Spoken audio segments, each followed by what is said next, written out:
Hi friends, வணக்கம். Welcome to Kuzhali kitchen.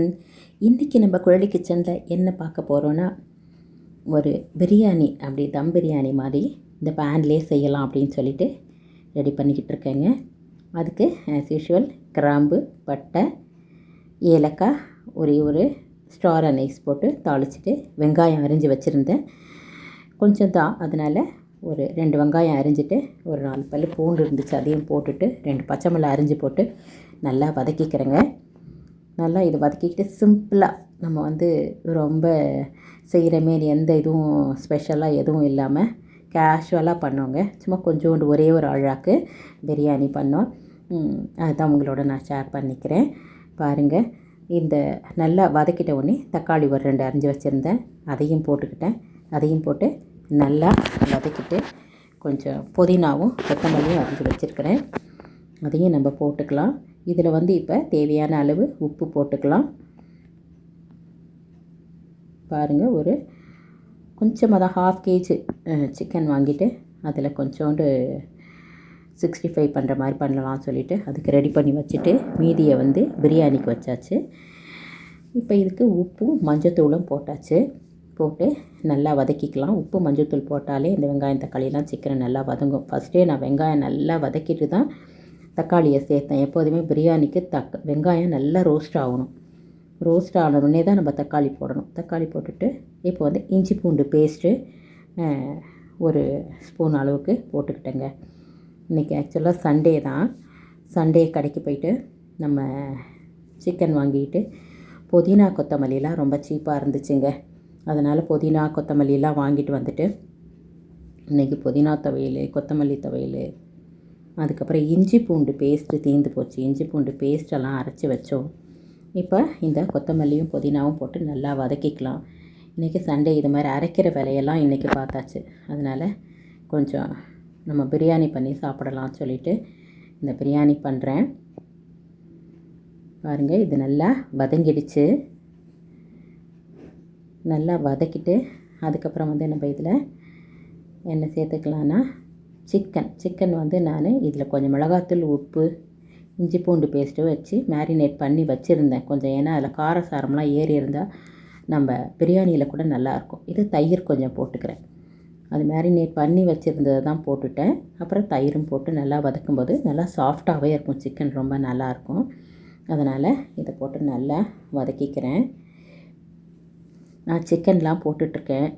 எனக்கு ஒருத்தங்க கமெண்ட் போட்டிருந்தாங்க, நான் சுவாமி கும்பிட்றதெல்லாம் போட்டிருந்தேன் இல்லையா, ஏகபில்வம் சிவார்ப்பணம்னு. நீங்கள் இதெல்லாம் போடுறீங்க, பாருங்கள், அப்படியே லெமன் ஹாஃப் ஸ்குவீஸ் பண்ணிக்கிட்டேன். நீங்கள் இந்த முட்டை சிக்கன் இதெல்லாம் சாப்பிடாமல் செய்யுங்கன்னு போட்டிருந்தாங்க. நம்ம சுவாமி கும்பிட்றது அப்படின்றது ஒரு வேறு ட்ராக்கு, நம்ம சாப்பிட்றதுன்றது வேறு ட்ராக் இல்லைங்களா. இப்போ இப்போ செஞ்சுக்கலாம். நம்ம சுத்தமாக சைவமாக விடலாம், தேவையில்லைன்னும் போது விடலாம். இப்போயே நம்ம ஒன்லி சண்டே தான் நான் செய்வேன். வெறும் மிளகாத்தூள் 1 டீஸ்பூன் போட்டுக்கிட்டேங்க. பாருங்கள், லெமன் பிழிஞ்சு விட்டுக்கிட்டேன். வெறும் மிளகாத்தூள் 1 ஸ்பூன் போட்டுட்டு நல்லா போட்டுக்க வேண்டியதான். இதில் நான் கொஞ்சம் பிரியாணி மசாலாவும் சேர்த்துக்கிட்டேன். பாருங்கள், இது பிரியாணி மசாலா, அது கொஞ்சம் போட்டுட்டு கொஞ்சம் நல்லா கிளறி விட்டுட்டேன். இப்போ இதில் உப்பு போட்டாச்சு, மஞ்சத்தூள் போட்டாச்சு, காரத்துக்கு வெறும் மிளகாத்தூள் போட்டாச்சு. ஆனால் லாஸ்ட்டாக நான் கொஞ்சம் இந்த ஹோம்மேடு சில்லி பவுடரும் ஒரு 1/2 டீஸ்பூன் சேர்த்துக்கிட்டேன். பாருங்கள், நல்லா வதக்கிட்டு நம்ம தண்ணி ஊற்றிக்கலாம். இப்போ போடுறது எல்லாமே நம்ம போட்டுட்டோம். நல்லாயிருக்கும். நல்லா இந்த லெமன் புழிஞ்சு விடும்போது ரொம்ப சூப்பராக இருக்கும், அது ஒரு டேஸ்ட்டு. இப்போ நான் ஒரு கிளாஸ் தான் ஜீரக சம்பா ரைஸ் தான் எடுத்து வச்சுருந்தேன். அதனால் 1க்கு 2 ஊற்ற வேணாம், ஒரு 1.5 கிளாஸ் அவ்வளோ ஊற்றினாலே போதும் தண்ணி. அதனால் அந்த தண்ணியை ஊற்றிட்டு இதில் நம்ம அரிசியும் போட்டுக்கலாம். நான் அரிசி வாஷ் பண்ணி ஊற வச்சுருக்கேன், ஒரு 1/2 மணி நேரம் ஆயிடுச்சு. அதை போட்டுட்டு சும்மா ஒரு லைட்டாக ஃப்ரை பண்ணிவிட்டு நம்ம தண்ணி ஊற்றிக்கலாம். நம்ம இப்போ அதான் அந்த ரைஸ் தான் நான் போடுறேன். நான் பொதுவாக நம்ம என்வி நாங்கள் ஒன்லி சண்டே ஒண்டி தான் செய்வோம். கண்ணப்ப நாயனார் கதையெல்லாம் இருக்குது இல்லைங்களா, அவர் கறி வச்சு தான் சிவனுக்கு கும்பிட்டாரு அப்படின்னு சொல்லுவாங்க. இருந்தாலும் நம்ம சாமி கும்பிடும்போது இதெல்லாம் சாப்பிட்றது இல்லை இல்லையா, சுத்தமாக சமைச்சி அப்படி தான் சாமி கும்பிடுவோம். சண்டே ஒரு நாள் சாப்பிட்றது இருந்தாலும் பார்க்கலாம். இன்றைக்கி வந்து சிக்கன் பிரியாணி தான் ரொம்ப நல்லா இருந்துச்சு பாருங்கள். இது வந்து இப்போ சீரக சம்பா ரைஸ் போட்டு வதக்கியாச்சு. 1.5 கிளாஸ் தண்ணி ஊற்றி நல்லா கொதி வரட்டுன்னு கொதி வந்ததுக்கப்புறமா ஸ்டவ்வை சிம்மில் வச்சுட்டு மூடி வச்சிடலாம். ஒரு 10 நிமிஷம் 15 நிமிஷம் சூப்பராக பலன்னு பிரியாணி ரெடி.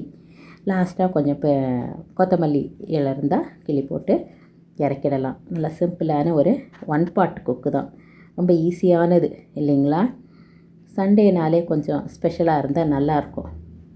அது மாதிரி இன்றைக்கி சிக்கன் பிரியாணி செஞ்ச இந்த சண்டே ரொம்ப நல்லா இருந்துச்சு. அதை தான் நான் உங்களோடையும் ஷேர் பண்ணியிருக்கேன். சைட்லேயே ஒரு சிக்கன் 65 செஞ்சுட்டு சாப்பிட்டோம். எல்லாருக்கும் இந்த NV பிரியர்களாக இருந்தால் கண்டிப்பாக பிடிக்கும். இந்த சிம்பிளான சிக்கன் பிரியாணி உங்களுக்கு பிடிச்சிருக்கும். இப்போ வந்து நான் கொஞ்சோண்டு ஹோம்மேடு சில்லி பவுடர் தான் சேர்த்துக்கிட்டேன். ஏன்னா கொஞ்சம் கம்மியாக இருந்த மாதிரி இருந்துச்சு, அதனால் காரம் கம்மியாக இருந்த மாதிரி இருந்துச்சு. அப்புறம் டேஸ்ட்டு பண்ணிவிட்டு உப்பு வேணாலும் நம்ம சேர்த்துக்கலாம். உப்பு கூட கொஞ்சம் கம்மியாக இருக்க மாதிரி இருந்துச்சு. சரி, அதனால் கொஞ்சோண்டு சேர்த்துக்கலாம் உப்பு அப்படின்னு சொல்லிவிட்டு உப்பு, ஏன்னா இந்த ஸ்டேஜில் நம்ம சேர்த்துக்கலாம். எதாக இருந்தாலும் காரம் கம்மியாக இருந்தாலும் உப்பு கம்மியாக இருந்தாலும் சேர்த்து போட்டுட்டோம்னா அதுக்கப்புறமா மூடி வைக்க போகிறோம். நல்லா கொதி வந்த உடனே தான் மூடி வச்சுட்டு சிம்மில் வச்சிட்டோம்னா நல்லா வெந்துடும். சூப்பரான பலன்னு சிக்கன் பிரியாணி ரெடி ஆகிடும். Ambur style chicken biryani. நல்லதை உண்போம், நலமுடன் வாழ்வோம், நம் சுவை நம் கையில். பாருங்கள், இப்போ டாக்டர்ஸே வந்து சிக்கன் ஃபிஷ்ஷு இதெல்லாம் சாப்பிட சொல்கிறாங்க. நல்லா அப்போ தான் வந்து ப்ரோட்டீன் நல்லாயிருக்கும்னு சொல்லிட்டு சாப்பிடவே சஜஸ்ட் பண்ணியிருக்காங்க. எக்கு, சிக்கனு, ஃபிஷ்ஷு எல்லாம் சாப்பிட்லாம் அப்படின்னு சொல்லிட்டு. எதாக இருந்தாலும் ஒரு லிமிட்டாக எடுத்துக்கலாம் இல்லையா? உணவே மருந்து. இதில் வந்து சிக்கன் 65 கொஞ்சம் செஞ்சோம். இந்த சிக்கன் 65ஓட மயோனைஸ் வச்சு சாப்பிட்டோம்னா செமையாக இருக்கும்.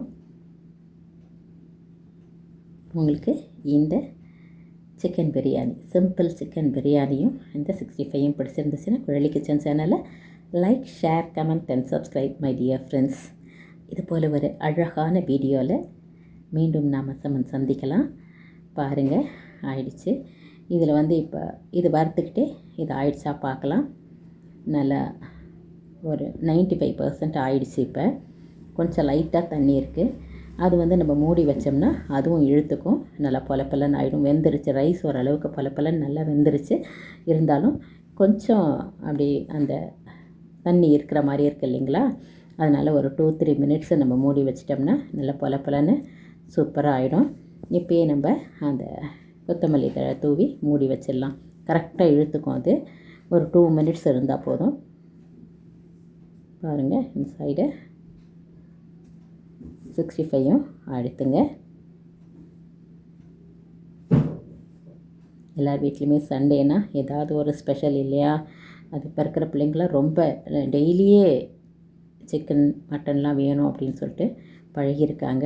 நம்ம எப்போயோ வீக்லி ஒன்ஸ் சாப்பிட்றதுல தப்பு ஒன்றும் இல்லை. பாருங்கள், பலன்னு சூப்பரான சிம்பிள் சிக்கன் பிரியாணி ரெடி ஆகிடுச்சு. அவ்வளோ அருமையாக இருந்துச்சு. இப்போ இதில் கொஞ்சம் நம்ம கொத்தமல்லி தழை தூவிட்டு மூடி வச்சா மனமாக செம்மையான சிக்கன் பிரியாணி ரெடிங்க. கண்டிப்பாக NV பிரியர்கள்னு அவங்களுக்கு ரொம்ப பிடிக்கும். பாருங்கள். Thank you friends. வாழ்க வளமுடன்.